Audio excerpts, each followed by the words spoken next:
New Bihar news channel को like और subscribe जरूर करें और बेल का घंटा जरूर दबाएं ताकि अच्छी से अच्छी वीडियो का नोटिफिकेशन आपके पास सबसे पहले जाए। मेरे सभी दोस्तों को नमस्कार। योजना के पहले चरण में 8 करोड़ गरीब, दलित, वंचित, पिछड़े, आदिवासी परिवारों की बहनों को मुफ्त गैस कनेक्शन दिया गया। इसका कितना लाभ हुआ है ये हमने कोरोना काल में देखा है।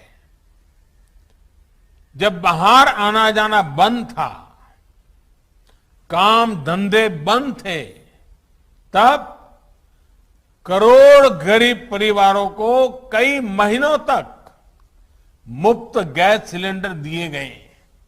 कल्पना कीजिए, उज्ज्वला नहीं होती तो संकट काल में हमारी इन गरीब बहनों की स्थिति क्या होती।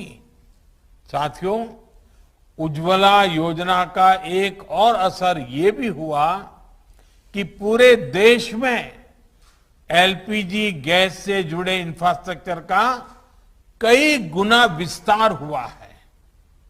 बीते 6-7 साल में देश भर में 11,000 से अधिक नए एलपीजी वितरण केंद्र खोले गए हैं। अकेले उत्तर प्रदेश में 2014 में 2,000 से भी कम वितरण केंद्र थे।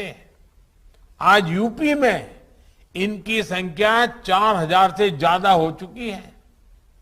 इससे एक तो हजारों युवाओं को नए रोजगार मिले और दूसरा, जो परिवार पहले बेहतर सुविधा के अभाव में गैस कनेक्शन से वंचित थे, वो भी जुड़ गए।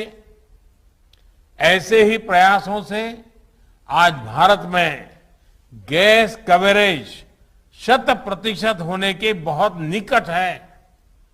2014 तक देश में जितने गैस कनेक्शन थे, उससे अधिक बीते 7 साल में दिए गए हैं। सिलेंडर की बुकिंग और डिलीवरी को लेकर पहले जो परेशानी आती थी, उसे भी दूर करने का प्रयास किया जा रहा है। भाइयों और बहनों, उज्ज्वला योजना से जो ये सुविधाएं बढ़ी हैं, उसमें आज एक और सहूलियत जोड़ी जा रही है। बुंदेलखंड सहित पूरे यूपी और दूसरे राज्यों के हमारे अनेक साथी काम करने के लिए गांव से शहर जाते हैं, दूसरे राज्य जाते हैं, लेकिन वहां उनके सामने एड्रेस के प्रमाण की समस्या आती है। ऐसे ही लाखों परिवारों को उज्ज्वला दूसरे चरण योजना सबसे अधिक राहत देने वाली है। अब मेरे श्रमिक साथियों को एड्रेस के प्रमाण के लिए इधर उधर भटकने की जरूरत नहीं है। सरकार को आपकी ईमानदारी पर पूरा भरोसा है। आपको अपने पते का सिर्फ एक सेल्फ डिक्लेरेशन यानी खुद लिखकर देना है और आपको गैस कनेक्शन मिल जाएगा। साथियों, सरकार का प्रयास अब इस दिशा में भी है कि आपकी रसोई में पानी की तरह गैस भी पाइप से आए। ये पीएनजी सिलेंडर के मुकाबले बहुत सस्ती भी होती है। उत्तर प्रदेश सहित पूर्वी भारत के अनेक जिलों में पीएनजी कनेक्शन देने का काम तेजी से चल रहा है। पहले चरण में यूपी के 50 से ज्यादा जिलों में लगभग 21 लाख घरों को इससे जोड़ने का लक्ष्य रखा गया है। इसी प्रकार सीएनजी आधारित यातायात के लिए बड़े स्तर पर प्रयास किए जा रहा है। भाइयों और बहनों, जब सपने बड़े होते हैं तो उनको पाने के प्रयास भी उतने ही बड़े होने चाहिए। आज विश्व बायोफ्यूल दिवस पर हमें अपने लक्ष्यों को फिर याद करना है। अभी हमने एक छोटी सी फिल्म भी देखी कि बायोफ्यूल के क्षेत्र में क्या काम हो रहा है। बायोफ्यूल एक स्वच्छ ईंधन मात्र नहीं है, बल्कि ये ईंधन में आत्मनिर्भरता के इंजन को, देश के विकास इंजन को, गांव के विकास इंजन को गति देने का भी एक माध्यम है। बायोफ्यूल एक ऐसी ऊर्जा है जो हम घर और खेत के कचरे से, पौधों से, खराब सड़े हुए अनाज से प्राप्त कर सकते हैं। ऐसे ही एक बायोफ्यूल इथेनॉल पर देश बहुत बड़े लक्ष्यों के साथ काम कर रहा है।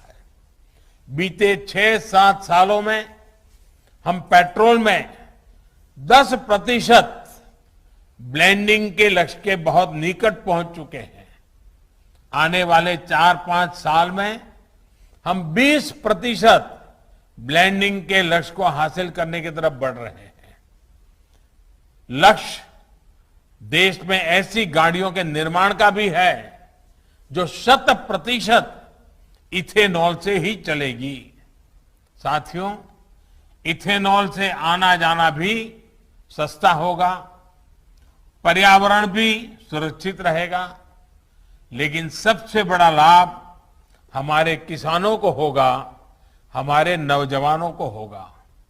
इसमें भी विशेष रूप से यूपी के किसानों, नौजवानों को बहुत लाभ होगा।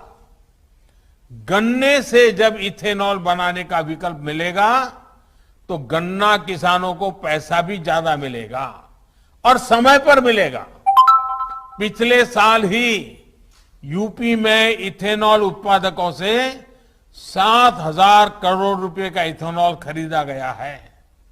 बीते सालों में इथेनॉल से जुड़ी, बायोफ्यूल से जुड़ी अनेक इकाइयां यूपी में बनाई गई हैं।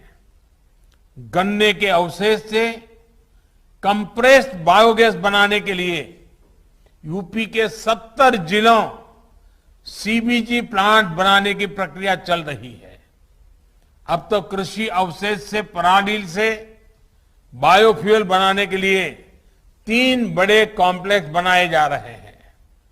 इनमें 2 यूपी के बदायूं और गोरखपुर में और एक पंजाब के भटिंडा में बनाया जा रहा है। इस प्रोजेक्ट से किसानों को कचरे का भी दाम मिलेगा, हजारों युवाओं को रोजगार मिलेगा और पर्यावरण की भी रक्षा होगी। साथियों, इसी प्रकार एक दूसरी महत्वपूर्ण योजना है गोबर्धन योजना।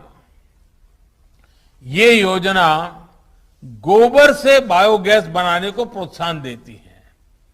इससे गांवों में स्वच्छता भी आएगी और ऐसे पशु जो डेयरी सेक्टर के लिए उपयोगी नहीं है, जो दूध नहीं देते हैं, वो भी कमाई करके देंगे। योगी जी की सरकार ने अनेक गौशालाओं का भी निर्माण किया है। ये गायों और दूसरे गौवंश की देखभाल और किसानों की फसल की सुरक्षा के लिए अहम प्रयास है। साथियों, अब देश मूल सुविधाओं की पूर्ति में बेहतर